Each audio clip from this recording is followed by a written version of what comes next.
Hey, what's up, guys? Isaac Smith here. This is going to be a fun episode. So, a week ago or so, Apple released a new iPhone right in the middle of this pandemic without a real event or anything. It is a brand new iPhone with a shockingly low price of $399.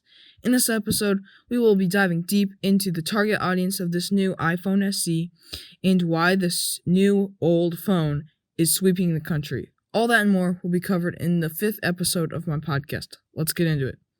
So this week I'm going solo, so there will not be a co-host or a guest on this week's podcast. That means it'll be a bit shorter and less in depth, but hopefully it's still entertaining and informative at the same time. So, let's just take a quick teardown of the iPhone SE. So, the original iPhone SE was a 5 body. So, remember the iPhone 5? It was an iPhone 5 body with the 6S iPhone's specs. So, the internals, the processor, all that stuff. And people loved it because if they didn't want to buy a 6, which again was the flagship at the time, it was a years before that flagship. So it had the hardware of an older phone, but the software and the firmware of a newer iPhone. So it was beloved and a lot of people got it. And then, skip forward a few years, 2020, Apple releases another iPhone SE. So even before we look at the specs, even before anything else, we already know the iPhone's going to get a positive vibe just because of how beloved the original iPhone SE was. So with that in mind, we look into the new iPhone SE. So let's do a quick teardown and specs. So the new iPhone will have an iPhone 8 body. So remember, the iPhone 8 was released right next to the iPhone 10. So that was only a few years ago. And it will have recycled parts from other phones. So it's going to have, this is the biggest one, an A13 Bionic chip. It's the fastest chip in an iPhone ever. It's the same chip in an iPhone 11 Pro Max. It's that chip, the most powerful thing Apple has built. It has Touch ID. It's old, but it's secure. Apple pretty much perfected it in its phones, so that's a good thing. It's got a 64 gig, a 128 gig, and a 256 gigabyte internal storage versions. As always, Apple doesn't like to release its RAM, but that's not really important because RAM is less and less important on an Apple device. It's got a 4.7-inch Retina HD display, so it's a 720 display. It's not very bright, but hey, it'll get you through the day. It's splash-proof, water and dust resistant. It's got okay battery for the tiny battery it has. I mean, some giant phones we're getting here is 5,000 milliamp hour batteries. This guy, I'm not even sure if it's 2,000, but because you're running a small, not very bright screen on it, and you don't have any flashy features like 120 hertz, high refresh rate, you're not running any giant 8K, this isn't a gaming phone, you're not running all kinds of stuff in the RAM. So even though with the small battery, it's still hard to kill in a day. So we're not exactly sure what kind of camera it has. It's kind of looks like the iPhone 8 camera. It could be a bin of recycled parts. It could be the iPhone 11's main camera. Could be anything. But we don't exactly know. All we know is it can do 4K at 60. And it's the best video in any phone at this price. Okay. It also has a really long life in the iPhone chain. Since it's being released here, iPhones have a long life of probably about 4 or 5 years before they stop making iOS updates. Because this thing has such a powerful chip, it's going to outlive a bunch of phones at this price point. So it's starting with iOS 13. So it might even have a longer life than the iPhone 11 Pro. So, and with that said, I said it'll support iOS updates for the next few years. So, what's the selling point of this device? So, the selling point is it's a $400 iPhone, and that's a pretty big deal that it's an iPhone, and we'll come back to that later. So, we have a target market now. So, who is going to want to buy this iPhone? So, there are lots of people on a market for an iPhone, but not necessarily looking for the flashy flagship features. So, you got all kinds of range of people who are like, 5G, what even is that? high refresh rate. What does that even do? They're like, I just want the iPhone I know, and I just want it to be better and a little bit faster and to work better with apps and all that stuff. So who exactly is that? This is for like middle-aged people who want the iPhone, but not really the flashy features. So if you're older and you don't really care about the flashy features and you have a hard time learning new stuff, this phone will be great for you because it'll have a long life, so you won't have to get a new one anytime soon. It's cheaper, much cheaper than the new iPhone 11 Pro.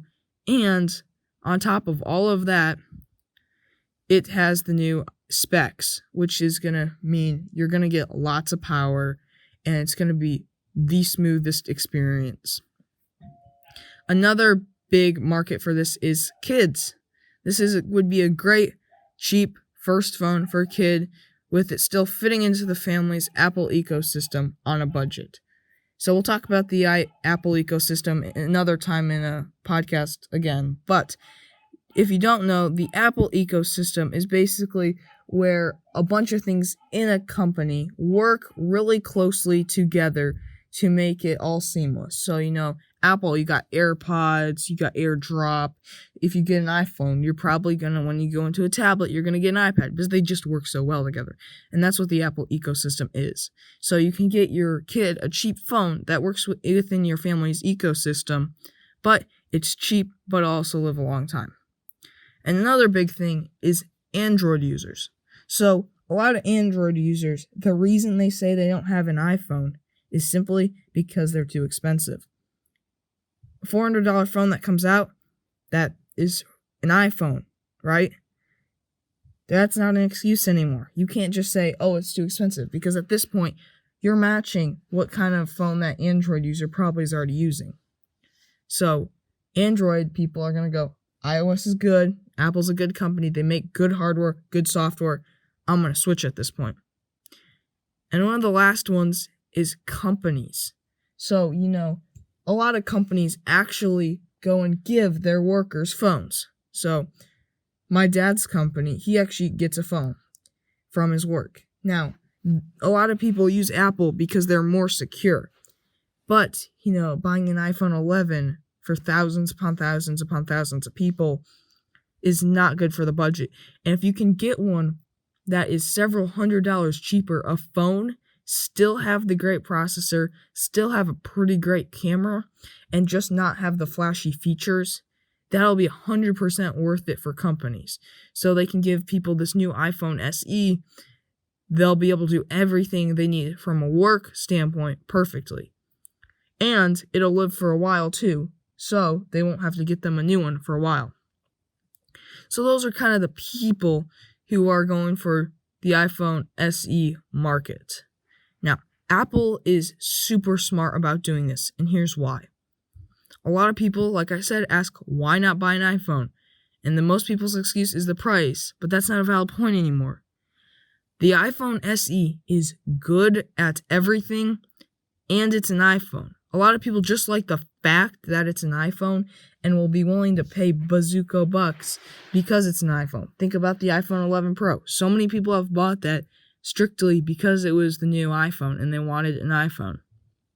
So that alone is a selling point for this phone. And that'll be good enough for most people.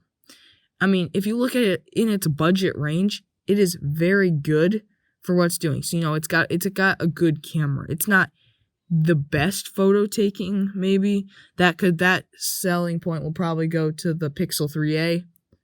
But it is right up there, the battery life. It's not the battery life champion, but it'll last you a day, and that's a lot of people, just what people need. I mean, you got some other things. You got the fingerprint sensor. It works. It's not Face ID, but it works, and it works fast, and it does it when it's right. And for a lot of people, these kind of things are enough. And then the selling feature is it's an iPhone. People will pay, again, for that software. And Apple's really smart for doing this. So a lot of people's excuse, again, is the price. And Apple said, that is the market we're not hitting. Let's hit that market, and we'll see an increase in demand. And I think this iPhone will probably be one of the highest selling iPhones ever. I mean, imagine you just walk into a carrier, your old phone died, you say, I want an iPhone. They say, do you want the $1,200 iPhone or the $400 iPhone? I'm betting most people are going to say, well, duh, the 400 one. Especially if they're not researching and doing crazy stuff. They're probably just going to say, the cheaper one, So, why not iPhone? And that's kind of the point I'm going to leave you on this podcast is, why not iPhone? And that's really the whole point of this phone. You got reviewers going over the specs and stuff. But the point of it is, it's an iPhone and it's $400. And now when you're in the market for a phone, there's really not a really great reason to not get an iPhone. They've hit the low market with this $400 phone, the budget market. They've hit that mid-range, kind of premium mid-range area with their iPhone XR and the iPhone 11 that's come out. And they're hitting the premium with the iPhone 11 Pro and even more with the iPhone 11 Pro Max. And so now Apple has actually entered in the phone market, an area where they're hitting every single kind of category. For a lot of people, again, that wasn't a thing, and now it is. So that is why iPhone actually has the iPhone SE. So, what do you think? Put it down in the comments below, and I'll try to read them and respond if I have time. Thank you for watching, and I'll see you in the next video.